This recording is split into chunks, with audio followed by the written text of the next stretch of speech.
The history of Sri Lanka's battle against tuberculosis dates back to 1916. The country's first anti-TB institute was set up in Colombo Fort in that year. A year later, in 1917, this institute was shifted as a chest hospital to Ragama. In 1919, it was moved again as a chest hospital in Kandana. In 1937, it was shifted again to a large property at the chest hospital in Valisara. This became established as the first sanatorium for the control of TB in this country. With the setting up of the anti-TB campaign in 1945, its activities were stepped up and its scope expanded on a large scale. In 1972, it was launched as a public health program throughout the island. In 1988, the anti-TB program was named the Respiratory Diseases Control Program, and in 2001, this was changed to the National Program for the Control of Tuberculosis and Chest Diseases. The main functions of this national program for TB control and chest diseases are case detection, to ensure that patients are provided treatment until they are cured and the follow-up required thereafter, to ensure prevention against the disease. These functions are performed at the central unit established at Narahenpita and also at two chest hospitals located in Valisara and Jaffna, while 26 district chest clinics equipped with 14 wards for patients with chest diseases have been set up. Many branch clinics have also been provided. It is important to consider the problems which are encountered in the efforts to implement the TB control program in this country. Although the identification of patients is satisfactory, the tendency among these patients to default on their medication midway through the course has become a serious problem. Our investigations into this problem reveal that within about a month of treatment, the patient's symptoms disappear and the patient feels better. The difficulties experienced by patients to obtain treatment, lack of knowledge among patients on how to obtain treatment, misconceptions and the social stigma attached to TB in the community. After a patient is diagnosed with the disease, it is essential that he is totally committed and determined to take the full course of treatment within the prescribed period and ensure its successful completion. It is important that the patient gets the support of his family and those who closely associate with him in this respect. These people should be made aware and instructed regularly of their responsibilities to the patient. It is important to ensure their assistance to the patient during the entire period of treatment. The benefits the patient derives from the treatment depends on his own commitment and determination to be cured. The cooperation and support he receives from his family and the community is also vital. It is also important for the patient to be aware and constantly seek answers to the following. What is TB? How does it spread? Is it an infectious disease? Is it a curable disease? Are there drugs to cure TB? How is the treatment taken? How does one get rid of the disease?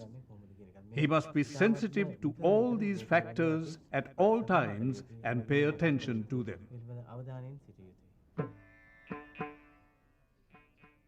It is also very important for the general public to be kept well informed of the disease and how it can be controlled.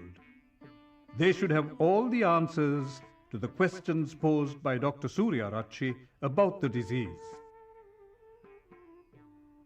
People should also be made aware of the importance of the daily 6-month course of medication for TB patients, why sputum tests are done periodically, and the occasional side effects caused by the drugs the patient could experience during the period of treatment. Educating the general public on ways to control TB can take different form. It is also important for the patient to maintain a close relationship with his family. While this will ensure that the patient gets his prescribed drugs, It will also prevent him from spreading the disease to his family members and others. We also have a major responsibility to take precautions against the possibility of the patient suffering mental depression. In this respect, it is essential that all patients attending chest clinics, DOTS treatment centers, and hospital wards to obtain their drugs are treated with kindness and given good care and attention. In addition to the nursing staff attending to patients at the government health institutions, the services of volunteers from NGOs could be enlisted to help in the efforts to control TB. In this connection, the National Program for the Control of TB and Chest Diseases has many ongoing programs currently in operation.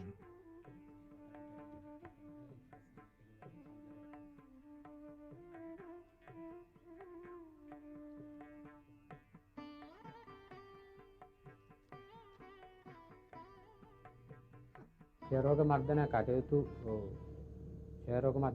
සඳහා සහාය වීමට ස්වේච්ඡාසේවක මහත් මහත්මීන් අප සෑම කොට්ටාසයකම පුහුණු කරලා තියෙනවා. මෙහිදී අපි මේ ස්වේච්ඡාසේවක මහත් මහත්මීන්ගෙන් The functions and responsibilities of volunteers to refer all suspected cases having symptoms of the disease to the district health centers for testing, to follow up on the patients whom he has referred to the health center, to follow the progress and coordinate with patients who are taking the DOTS treatment course, assist the public health inspectors to track down the patients who default on their medication. In addition, he can assist in the publicity programs and other activities where necessary by lending his support.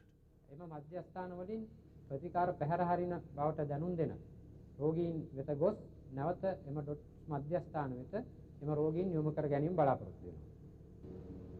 ඒ වගේම ක්ෂයරෝග මර්ධන කටයුතු වලට මහජන සෞඛ්‍ය පරීක්ෂක මහතුන්ට සහාය වීම සඳහා ස්වේච්ඡාසේවක මහත් මහත්මීන්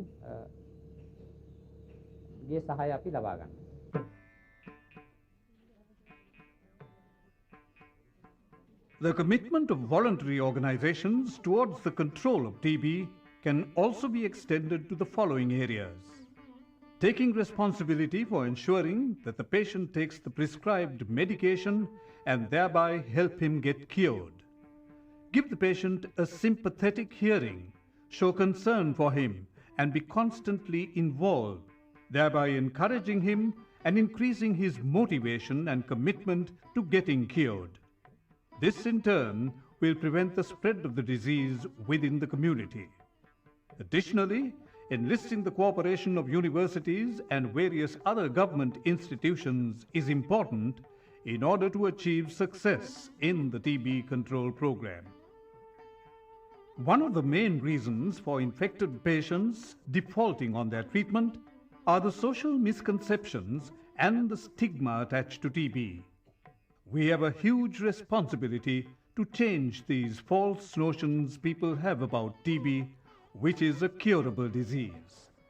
The time has come for us to get together and take a firm stand on this issue. It is our duty to help TB patients in our families, workplaces, villages, and the community at large to be cured of the disease.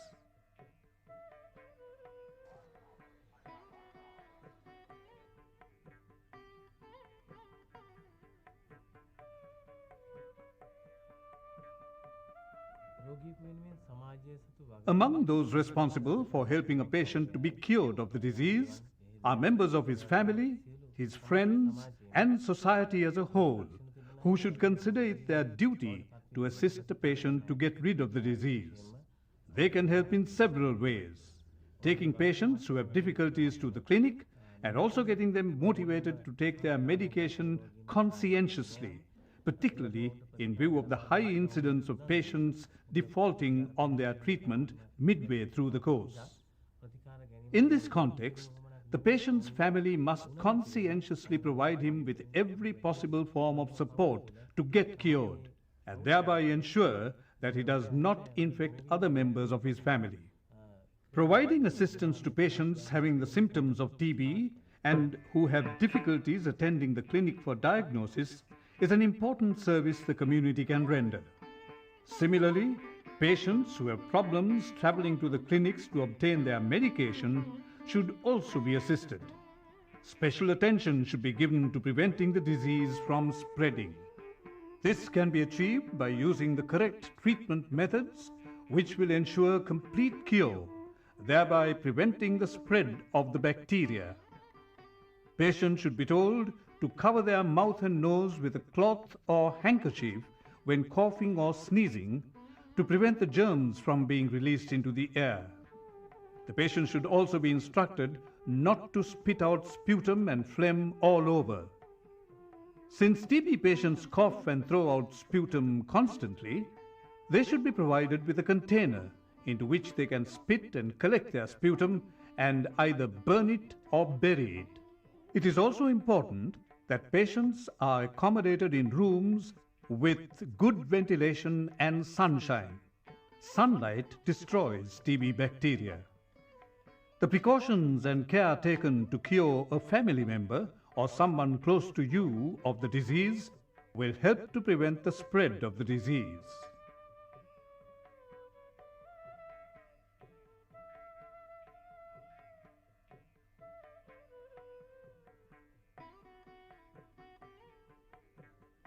Health workers have a special responsibility whilst conducting awareness programs on TB.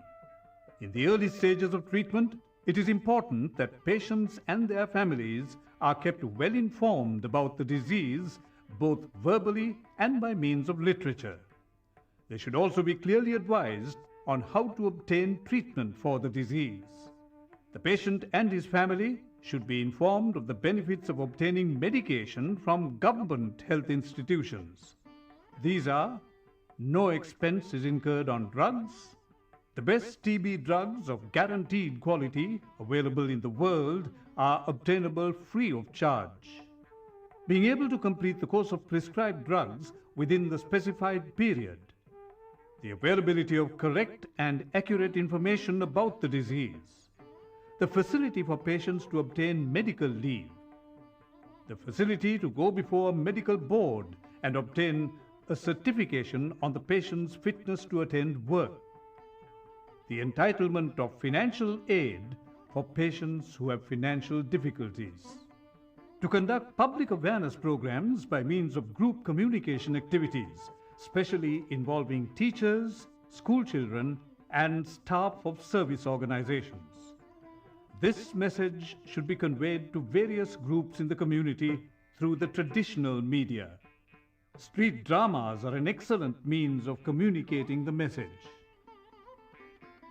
There are several awareness programs currently getting exposure through the conventional media in this country. The print media, newspapers, radio, television, and cinema take a prominent place in this campaign. As a result of these publicity campaigns, people are not only being educated about the disease, but are also becoming sensitive to the need to have themselves checked for the disease. The publicity also has the effect of motivating those who have symptoms of the disease, as well as those who are infected and are avoiding treatment as a result of being influenced by social prejudices and unfounded fears, are now seeking treatment at the TB treatment centers. It is very important that these patients should be given special attention at the treatment centers.